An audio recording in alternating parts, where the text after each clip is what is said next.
Hey, it's Rachel Cooke, your modern mentor. I'm the founder of Lead Above Noise, where we help leaders activate performance without burning out their teams or themselves. If your team could use a boost of inspiration and action, I'd love to support you. You can find out more about me and my work at leadabovenoise.com. So we're kicking off the summer season, and as the days get longer and the summer vibes settle in, we're bringing you some fresh inspiration. Throughout the month of June, I'll be sitting down with a new, insightful guest each week for a quick hit of workplace wisdom and inspiration. Today's interview is with Alex Salas. He is the Assistant Chief People Officer of the New Jersey Sports and Exposition Authority, and he is the New York City President of SHRM. That's the Society for Human Resources Management. And in this conversation, we talk a little bit about what Alex is seeing happen in the workplace, and he leaves you with a couple of bits of wisdom. So I hope you enjoy my conversation with Alex Salas.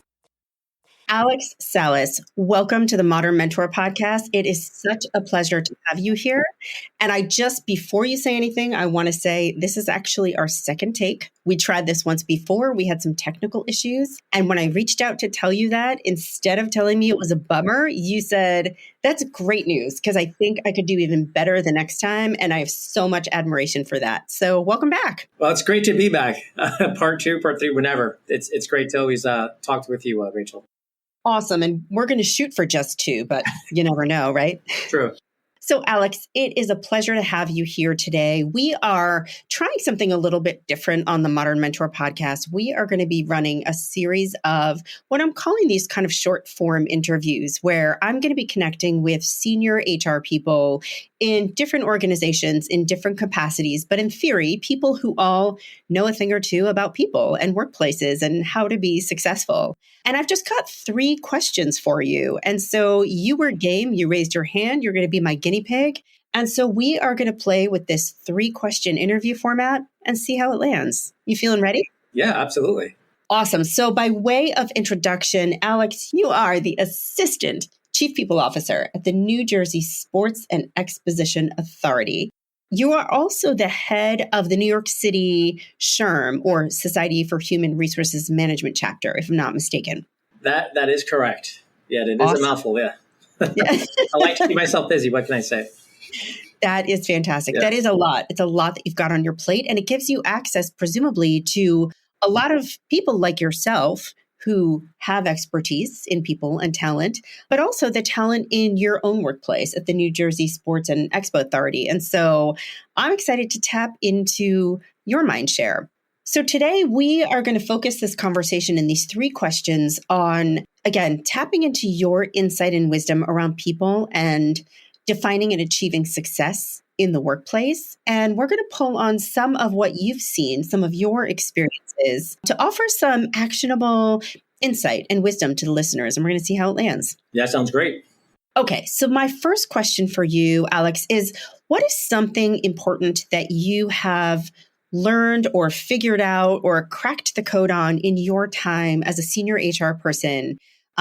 Could be a program you've run or delivered, a process that you've executed, or just an insight that you've collected, but some piece of intelligence or wisdom that you can offer that people can pick up and use to further their own careers. Yeah, great question. I would say you first have to look at the current landscape right now, the common struggles that everybody's facing across all industries, right? So big thing out there is like AI, right? I mean, the workforce expectations. I heard this thing the other day that we actually have 5 generations in the workplace, which is mind blowing.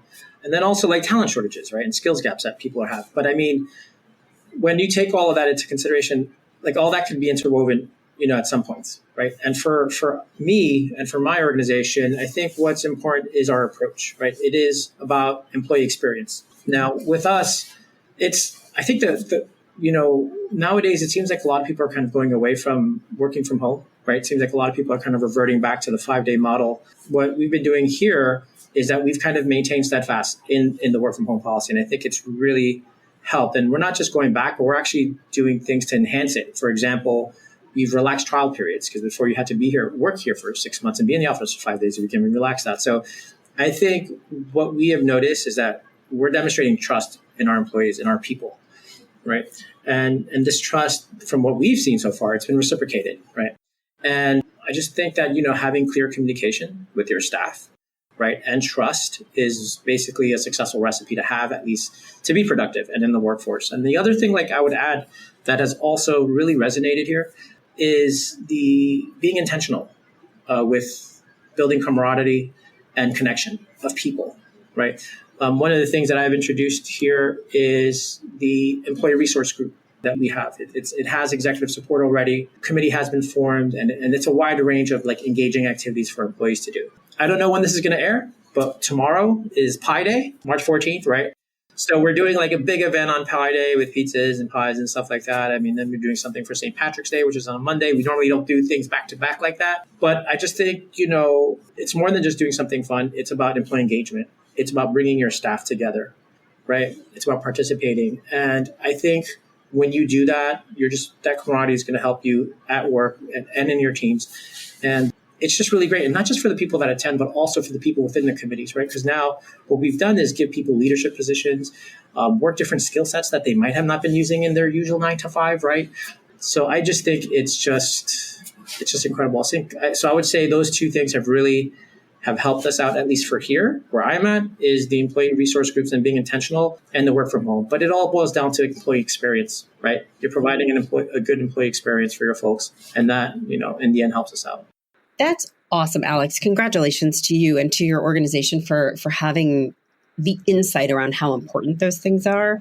A couple of things that you said that really just jump out at me. You talked about the importance of trust, right? And there's a lot of data out there saying that trust is pretty low in organizations. And when we assume that people are going to sort of be lazy, then they prove us right. And when we assume that our people are actually responsible and they care about doing great work, they also prove us right. And when we demonstrate that, when we hold them accountable to high standards and let them get it done how they need to and where they need to, it's incredible the amount of trust, but also the amount of quality in the work that we start to see. And so congratulations to you on that. And I would encourage people to pay attention to this idea. Every organization may have its own RTO policy, its own rules and policies around working from home, when you can do it. But, being mindful of, if you're an employee, advocating for yourself, asking for what you need, and then being intentional, really proving to people what you've delivered when you've worked from home. And we need to start to break down those assumptions that people who are working from home aren't really working. It's one of the most frustrating things I'm hearing. And as far as the ERGs, the employee resource groups, something that I heard you say kind of quickly in there was that it's a great way for people to not just get involved and establish connection, but to find opportunities to play leadership roles, even if they aren't necessarily people leaders on the org chart. I hear from people all the time, I want to be put into a leadership role, but in order to be qualified for the leadership role, I need to have leadership experience, which I don't have because I haven't had a leadership role, right? And it feels like a bit of a catch-22. And so I love this idea of finding ways to be a leader in more informal settings and proving to yourself that you can do it and doing work that's important to you while building up your credibility and your credentials. So that's fabulous. Yeah, no, it's fantastic. And it's great because you get to see that person grow too, because you're there and you're sitting there front row seats and you're seeing that they are able to do the job. And then on the back end of things, it also helps out like with them. I mean, people want to be challenged, right? They just need that opportunity. And in doing so, you're actually helping out your organization in the long run, because then it helps out with employee retention, right? Then they stay engaged, right? And then they stick around. So it's important. That is absolutely true. And I tell my clients all the time, we have a tendency to think that burnout is caused predominantly or sometimes exclusively by overwork and overwhelm. And the truth is, there's even been a phrase coined. Have you heard the phrase bore out? I've heard Adam Grant mention it. When we are bored, when we don't feel engaged or excited about our work, it's just as possible that we're going to experience some version of burnout and disengage. So hats off to you. Yeah, thank you. Awesome. All right, you conquered the first question. So now my second question to you is, just an open invitation for us to maybe do a little brainstorming. I would love to hear whether it is coming from the organization where you are an assistant chief people officer or whether it comes from what you're hearing around the halls of SHRM. I would love to hear what is an issue or a challenge that you feel like you or people around you seem to be struggling with or challenged by in the realm of talent and employee experience in the workplace? Well, I mean, it's kind of two-pronged, right? So there's like the talent side of things, right? I think there's an intense competition for talent right now. I mean, there's no secret that the unemployment rate has been low for quite some time now, and there's just basically a shortage of talent. I just think, relying on your traditional methods, say if you're doing like in person, like in-house, or using just an external recruiter is really unsustainable, right? So I think one of the things that we've done is I kind of looked into like what our compensation and our benefits are, right? Kind of what we were just talking about before, cultivating a positive employee experience, right? And just like expanding your search, right? So it's not just about, okay, we're just going to put it on the Indeed or LinkedIn or use an external recruiter. But I think, by creating those employee experiences, you then want to highlight them while you're doing your recruitment. So I would say on the talent side is that, and one other thing. So what's also really important, I think, is looking within. And I don't think maybe a lot of people are looking within. Right now we have a mature leadership, mature staff, right? And so we're really looking at succession planning right now. And, we're proactively trying to identify high potential employees and just, targeting those things, like giving them developmental opportunities. And again, looking within, I think, is ultimately really good, really important.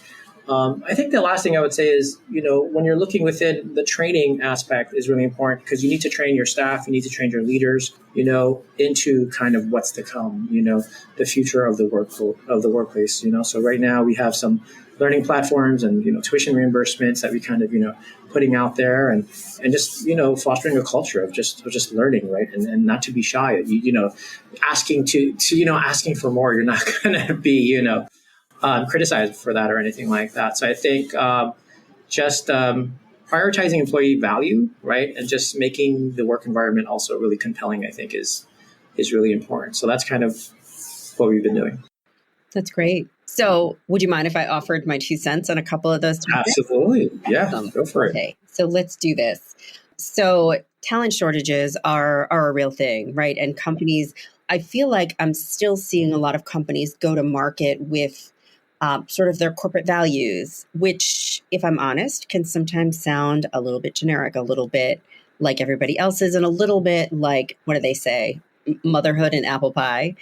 Of course you operate with integrity and respect, and of course you hold up innovation, right? But when you go to market with a set of corporate values that sound like everybody else's, you're not really distinguishing yourself in the workplace.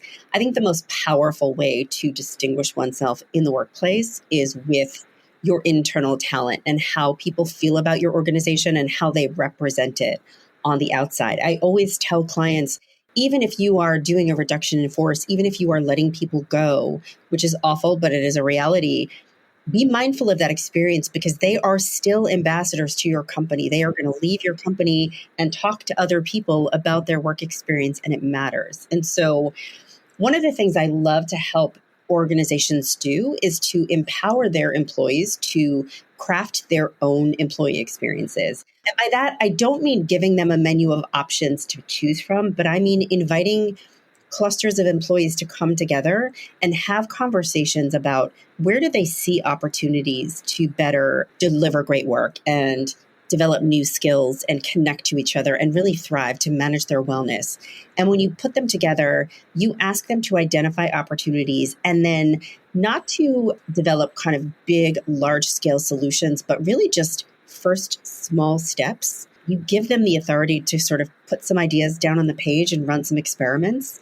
It's kind of incredible what you will tend to see happen. That's my 2 cents on the employee experience front. And then just quickly on the learning front, and I would encourage anybody, whether you're a leader or just a citizen within an organization, I know there's a lot of focus right now on learning and development and training, and I think that's all really valuable. In my humble opinion, as a person who does a lot of leadership development work and facilitation, I think the power of it lies not in the content, but in the conversation. So I know I'm talking to clients who are focusing on what programs, what content they're putting on their LMS, their learning management systems.